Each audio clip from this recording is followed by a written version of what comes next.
Buenas noches, ¿cómo están, queridos estudiantes de la materia de Desarrollo Evolutivo 2? En esta oportunidad, bueno, vamos a hacer un pequeño recorrido por todo lo que hemos avanzado hasta ahora y vamos a poner todo lo avanzado o traspasarlo a un estudio de caso. Bueno, han ido exponiendo algunos de los grupos y el estudio de caso va a ser en relación a las teorías que ustedes han expuesto sobre el desarrollo evolutivo y cómo se representa en el ámbito de la educación, ¿ya?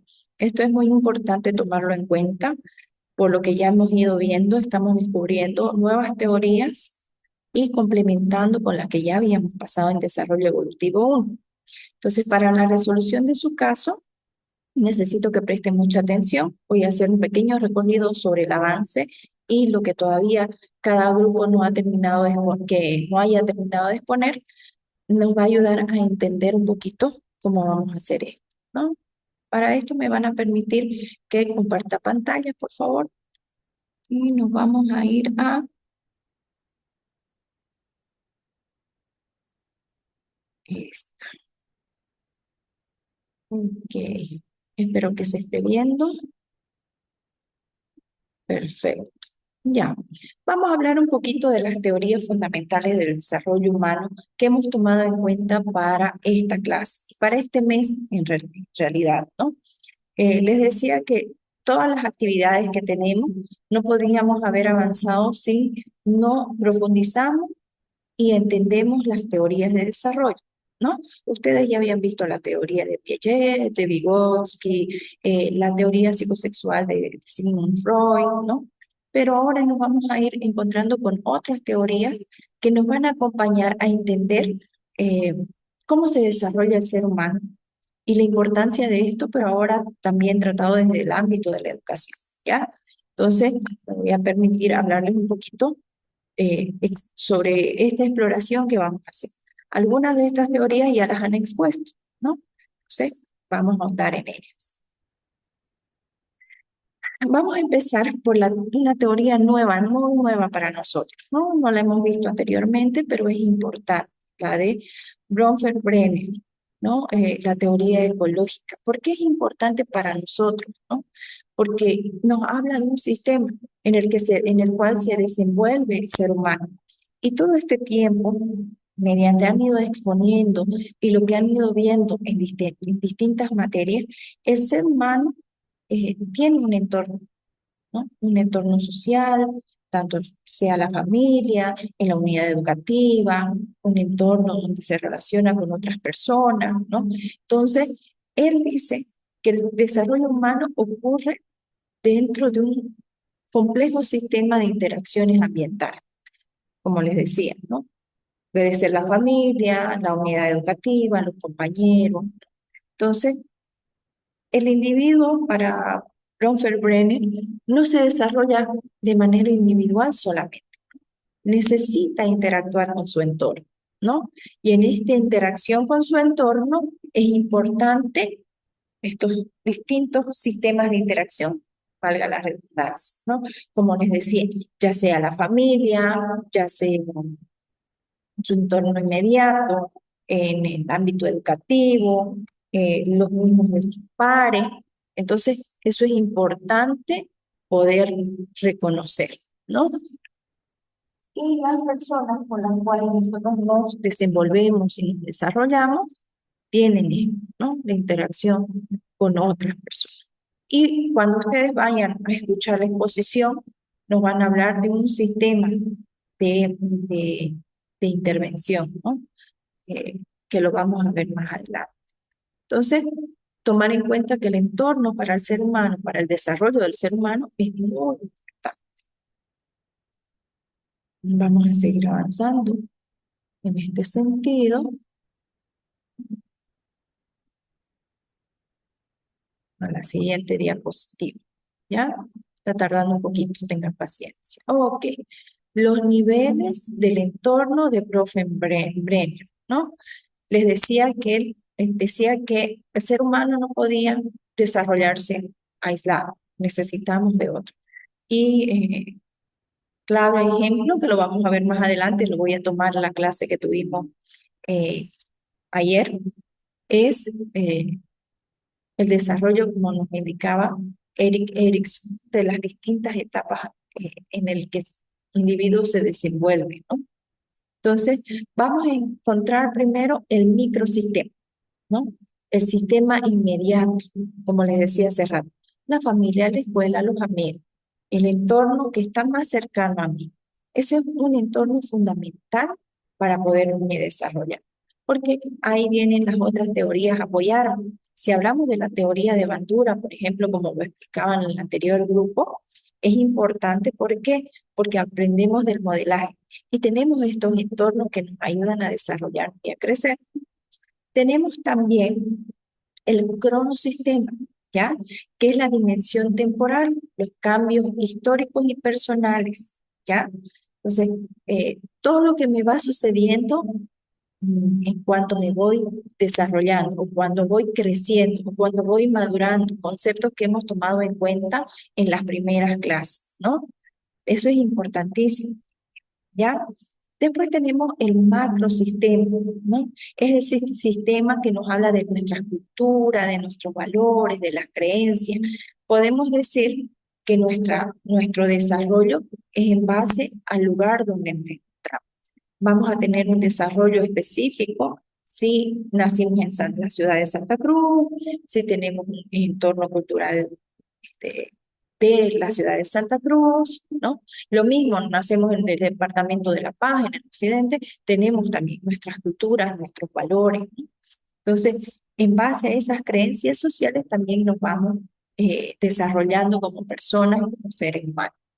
Eh, un ejemplo de esto, estamos en el mes de Santa Cruz, ¿no? Se ha llevado al Día de la Tradición todas aquellas costumbres, todos aquellos valores, ¿no? Que nos hacen ser parte de este macrosistema, ¿ya? Después tenemos el exosistema, que son los contextos que influyen sin participación directa. En este caso, el trabajo de mis padres. En este caso, por ejemplo, las relaciones que tienen con distintas personas, mismo los tíos, los abuelos, ¿no? Esos son los que nos influyen en una participación, póngale que estos abuelos, estos tíos vivan en otro departamento, ¿no? Pero influyen en nuestro desarrollo personal. Y el mesosistema, ¿no? Que es la relación entre mi entorno inmediato, que puede ser la casa, y otros de mis entornos, que puede ser la escuela. Estos niveles de entorno, por ejemplo, el mesosistema, es es un nivel muy importante, ya que se toma en cuenta en relación, estamos hablando de educación en este mes, ¿verdad? Estamos poniendo el desarrollo humano versus la educación, cómo se trabaja esto, ¿no? Entonces, este mesosistema es importante para nosotros, y más aún en el área de la psicopedagogía, en la educación, que ellos puedan contrastarse, relacionarse, ¿no? Poder encontrar un vínculo que nos ayude en caso de que hubiese alguna necesidad educativa, poder trabajar para ayudar a la persona con la que nosotros queremos desenvolvernos, ¿no? Entonces, eso también es muy importante.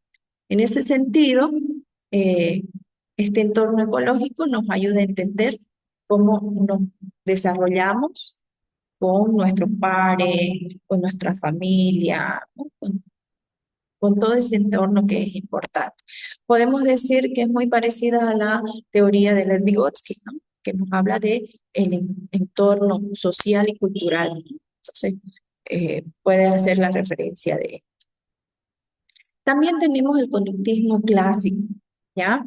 El conductismo clásico es parte de la psicología que nos habla de la conducta observable. Ha sido importante para poder desarrollar esta habilidad importante que tiene el psicopedagogo, la observación, ¿no? Y cuando hablamos de encontrar qué está dificultando para que la persona se pueda desarrollar de manera idónea, acorde a su edad, ¿no? Esto es una parte fundamental para eso.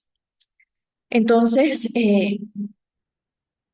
Con Watson, que es uno de los principales eh, representantes del conductismo, dice que la conducta es un estudio observable, ¿no?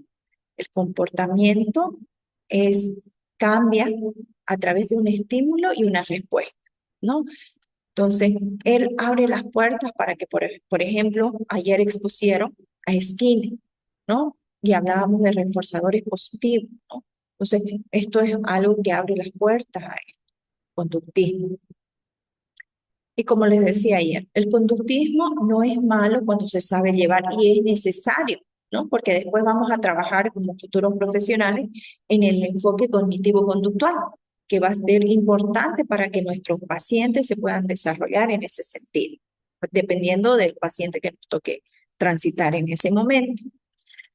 También las chicas, las compañeras, nos hicieron una bonita exposición sobre la teoría psicosocial, ¿no? Nos dijeron que se propuso 8 etapas, cada una con su crisis existencial, psicológica, social, y que si se logra resolver, es un desarrollo saludable y en los versus, ¿no? En los conflictos que no se podía desenvolver, surgiría un conflicto interno, ¿no? Entonces, esta teoría nos va a destacar el proceso que se dura en toda la vida, no solo la infancia. Las colegas nos hablaban de los 0 a los 18 meses aproximadamente al inicio, pero también nos hacían referencia que hay la última etapa, la octava etapa, donde el adulto siente un estancamiento, ¿no? Siente una crisis. Hacíamos el ejemplo, ¿no? ¿Qué pasa con aquellas familias que tienen hijos o personas a su cargo con discapacidad? Entonces, para ellos es un conflicto emocional pensar que van a llegar en los últimos días de su vida y qué va a pasar con esta familia. Entonces entran en crisis. Es importante dar ese acompañamiento también, ¿no? No se olviden que el psicopedagogo no solamente trabaja con ellos, ¿no? Nuestra población de trabajo es desde, como les decía, ¿no? Podemos trabajar desde la estimulación temprana, desde que nacen, las personas desde que nacen hasta los últimos años de vida, porque podemos seguir trabajando procesos cognitivos que van a ser importantes para las habilidades que ellos necesiten potenciar en su momento. Entonces, esto es importantísimo tener en cuenta la teoría psicosocial de Erik Erikson, que también acompaña, y lo veíamos en clase, la teoría de Albert Bandura, ¿no? El aprendizaje social. ¿Cuáles son las etapas clave, no? Les decía, ¿no? Confianza versus desconfianza, ¿no? La confianza siendo el desarrollo social óptimo y la desconfianza cuando hay un conflicto en él, ¿no?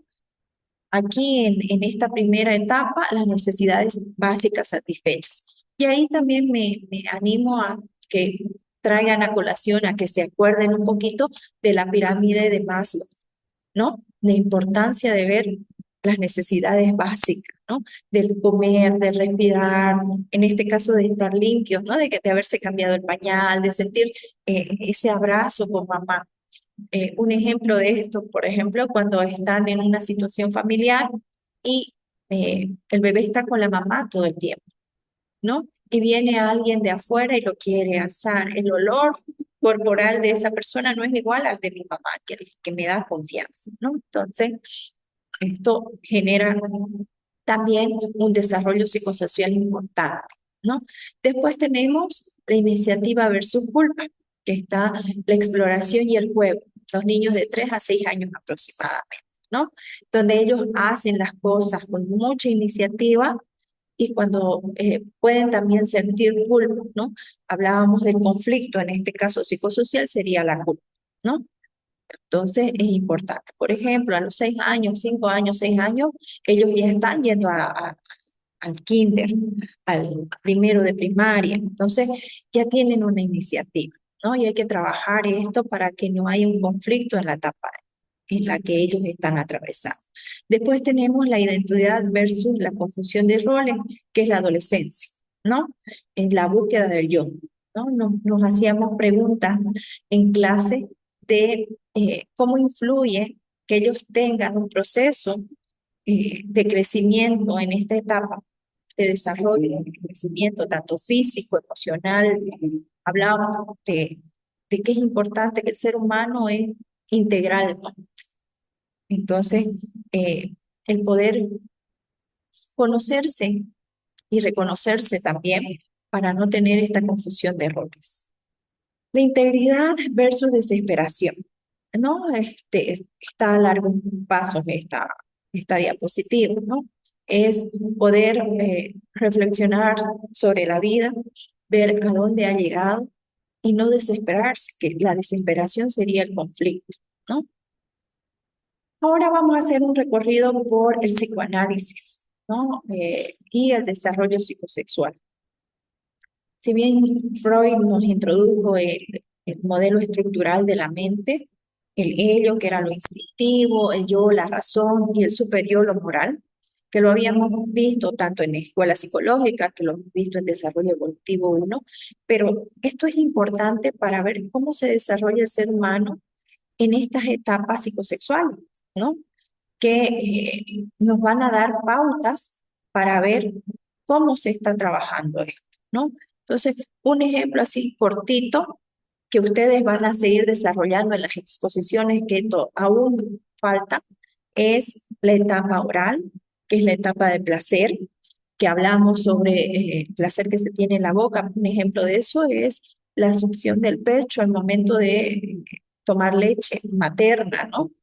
Eh, la etapa anal, que el 1 a los 3 años es control de esfínteres, el que, eh, por ejemplo, aprendan a dejar el pañal y puedan hacer sus necesidades básicas en la taza, en el inodoro, ¿no?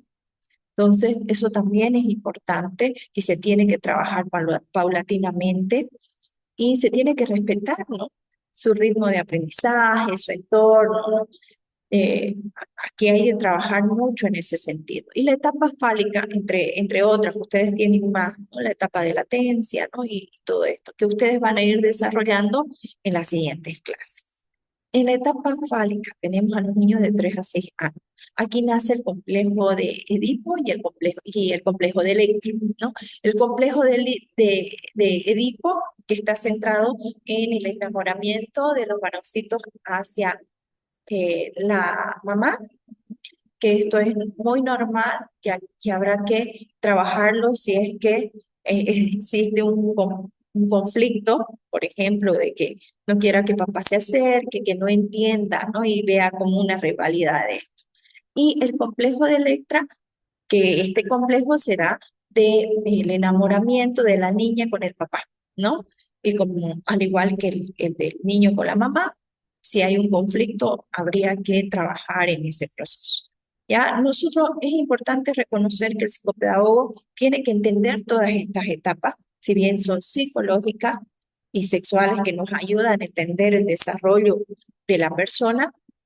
Nosotros trabajamos lo esencial, ¿no? Porque, como les digo, ¿no? También hay, Sigmund Freud habla del psicoanálisis y ahí esa etapa la podría trabajar mucho mejor un psicólogo, ¿no? Pero nosotros es importante reconocerla porque, por ejemplo, en el estudio de casos que ustedes tienen que resolver, esto les va a ayudar a entender en qué etapa se encuentra y quizás haciendo una búsqueda más exhaustiva puedan encontrar cómo resolver la problemática. La teoría de Albert Bandura. No lo habíamos mostrado un poquito antes, habíamos hecho hincapié en esto un poquito antes. Eh, Él es un crítico con el conductismo, eh, ya que él decía que el conductismo se iba solamente al comportamiento, pero no se trabajaba lo cognitivo, ¿no? Entonces, él proponía que el aprendizaje que tenemos las personas es esencialmente por la observación y la imitación, ¿no? Y de ahí él saca un experimento que es el experimento del muñeco bobo, el cual nos mostraban las colegas el día de ayer, cómo se iba relacionando, ¿no? Que ellos aprenden a través de la imitación, ¿no? Eh, que encierran a este grupo de niños, muestran que una persona adulta, ¿no? Agrede a este muñeco, ¿no? Y abren la puerta, dejan entrar, esperan un momento y ellos también agreden al muñeco. ¿no? Entonces, es importante por eso en el ámbito educativo cuidar el entorno, ¿no? Y no solamente me refiero al ámbito escolar, sino al familiar. Ustedes cuando les presenten casos donde haya un conflicto familiar y el niño tenga comportamientos eh, que no sean acordes a la edad, pueden suponer que el contexto también está haciendo que él tenga estos comportamientos, ¿no? Y se debe trabajar el contexto inmediato, es por eso que es importante cada una de las teorías que estamos viendo, ¿no? Ni una está aislada de la otra y son componentes fundamentales para ver el desarrollo del ser humano. Y trabajamos el conductismo, ¿no? Lo decían las compañeras el día de ayer, ¿no? ¿Cómo modificamos conducta? ¿No? Skinner nos decía que se podría hacer a través de consecuencias, refuerzos y castigos. Y aquí hay algunas de estas pautas que nos pueden dar. Por ejemplo, los refuerzos positivos es añadir algo agradable cuando hay un cambio de conducta, ¿no? Ayer las colegas decían un aplauso, decirle muy bien, lo hiciste muy bien. Hay refuerzo negativo, que es quitar algo desagradable para aumentar la conducta, ¿ya? Eso es algo que se trabaja, que se tiene que ir desarrollando poco a poco para poder entender todo el contexto. El, el castigo positivo, que es añadir algo desagradable para reducir una conducta mal, ¿no? Es por decir, vamos a trabajar un ejemplo. Si estamos trabajando un niño de 4 años que le gusta ir al parque, le vamos a decir, vamos a trabajar estos 10 minutos de manera progresiva. Si terminamos lo que estamos haciendo, pintar, dibujar, moldear, vamos a ir al parque, ¿no? Póngale que en el tiempo referido el niño no lo logró, se le dice, bueno, la consecuencia de no haber cumplido tu tarea porque te levantaste y no hiciste lo que se tenía que terminar de hacer, es que no vamos a ir al parque, ¿no? Entonces está el castigo, pero se le da también una consecuencia, él tiene que entender esto. El castigo negativo es quitar algo para reducir una conducta. Por ejemplo, ahora que estamos hablando mucho de los teléfonos celulares, incluso nosotros, ¿no? Un castigo negativo, por decirlo así, sería, ¿no? Estás trabajando, no estás teniendo no estás terminando las actividades, no estás trabajando de manera, como la manera que se te presentó para el trabajo, me tienes que entregar tu celular para poder cambiar eso, ¿no? Entonces, vamos a ir trabajando. Quiero decirles que trabajar la conducta y el cambio de comportamiento no es fácil. Nos vamos a ir dando cuenta qué hacer profesional cuando estén en su práctica o para muchos de ustedes que ya están trabajando en el ámbito, eh, no es algo que se hace de la noche a la mañana, ¿no? Es algo que tiene que ser repetitivo y constante. Cuando hay esa constancia, hay ese cambio, ¿no? Y manejar cómo trabajamos con el niño, porque si vamos a reforzar todo el tiempo positivamente, ya en un momento dado él no va a cambiar la conducta, va a esperar el refuerzo positivo. Y no se trata de eso. Tratamos de que ellos también a la larga sean autónomos en su comportamiento, ¿no? Entonces, ¿qué es lo que se necesita reducir? Bueno, un pequeño resumen de todo lo que hemos visto hasta ahora, ¿no? Hemos hablado de la teoría de desarrollo de sistemas sociales, que podemos aliarla, por ejemplo, a la teoría de Erik Erikson, de Albert Bandura, y después hablamos también de Watson y de Skinner, porque hablamos de conducta, de comportamiento, de lo importante que es observar la conducta para poder trabajar también en este refuerzo, en esta modelación de la conducta, ¿no? Estas teorías son esenciales, estas teorías nos van a ayudar a comprender la complejidad, como dice la diapositiva, del desarrollo del ser humano en distintas perspectivas, ¿no? Y es fundamental poder conocerla para después desarrollar, ¿ya?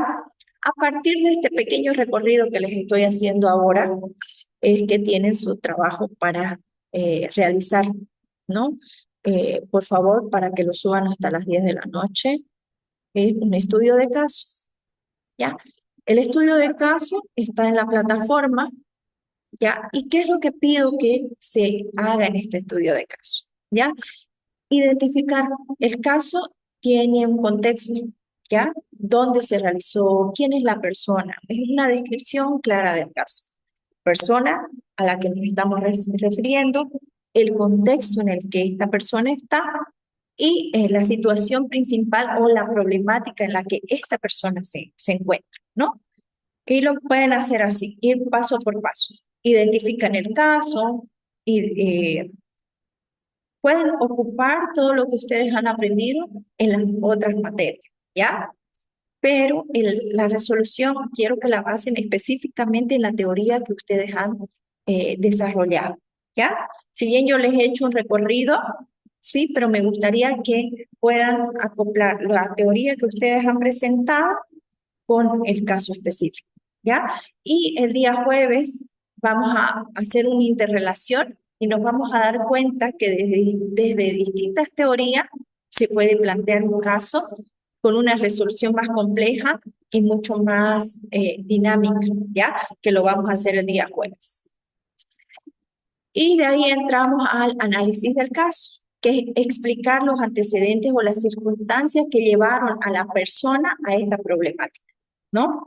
Y vamos a ver qué factores están involucrados, cognitivos, emocionales, culturales, educativos, ¿no? Entonces, por eso es que les he hecho este recorrido de todas las teorías que nos van a ser muy importantes para trabajar.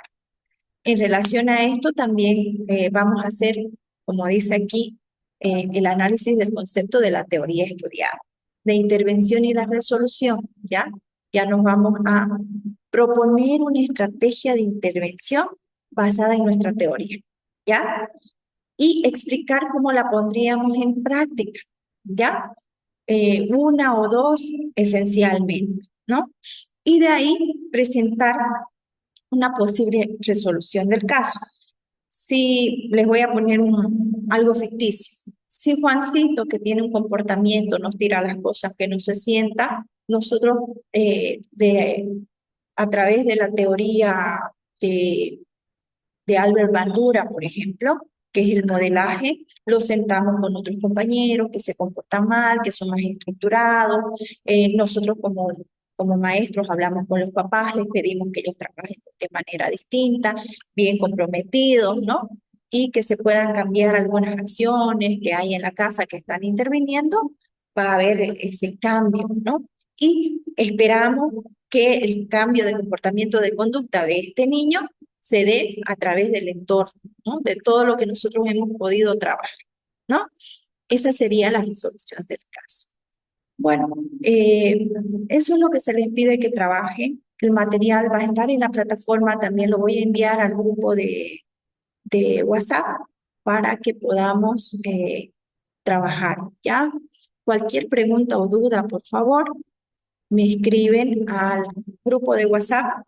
Les pido que hagan sus consultas al grupo porque así nos ayuda a los demás colegas, a los demás compañeros que no entendamos algo, a comprender, ¿ya? Eh, bueno, eso sería por hoy. Les agradezco mucho por su tiempo, por su predisposición. Consulten de manera interna. No se olviden también que ustedes son pares y pueden consultarse de manera interna. Pueden trabajar también con el grupo. Entonces, pero la resolución del caso es personal. Entonces, cada uno va a poder pensar y desarrollar una estrategia desde su aprendizaje, desde el estudio de la teoría, desde su contexto, desde la búsqueda de información, que eso también es muy importante, ¿ya? Les agradezco por su tiempo y muchas gracias.